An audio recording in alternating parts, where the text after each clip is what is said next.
पहाटेच्या शपथविधीमुळे राज्यात राष्ट्रपती राजवट उठली, शरद पवारांचं मोठं वक्तव्य. बाळासाहेबांच्या देवघरातील शिवधनुष्य एकनाथ शिंदेंनी दिलेलं, शिवसेना प्रवक्त्या शीतल म्हात्रेंच्या ट्विटनं खळबळ. 100 रुपयांमध्ये आनंदाचा शिधा मिळणार, गुढीपाडवा आणि डॉक्टर बाबासाहेब आंबेडकरांच्या जयंतीनिमित्त राज्य सरकारचा निर्णय. 1,63,00,000 शिधापत्रिका धारकांना होणार लाभ.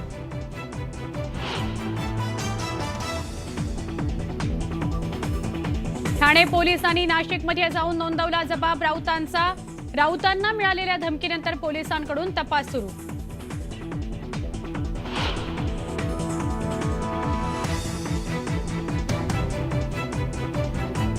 राऊत यांनी पाठवली सोमय्यांना नोटीस. सातत्यानं करणाऱ्या बदनामी टिप्पण्यांवर माफी मागा, नाहीतर कायदेशीर कारवाई करणार, दिला इशारा. उद्धव पक्षाचे आमदार राजन साळवी अलिबाग एसीबी कार्यालयात हजर. तिसऱ्यांदा होते साळवींची चौकशी.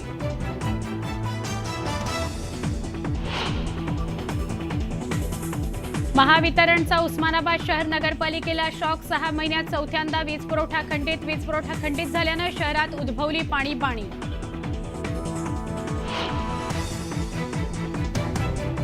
बीडमध्ये सावकाराच्या जाचामुळे पेटवून घेतलेल्या प्रयोगशाळा सहाय्यकाचा मृत्यू. रकमेच्या मोबदल्यात घर देण्यासाठी लावला होता तगादा. 3 खासगी सावकारांविरोधात गुन्हा दाखल.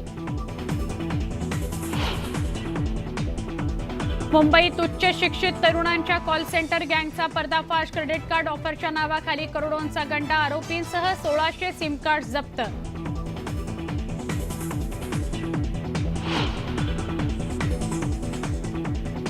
पाकिस्तानमध्ये इम्रान खान यांचं जेलभरो आंदोलन. लाहोरमध्ये पोलिसांनी केलं कलम 144 लागू.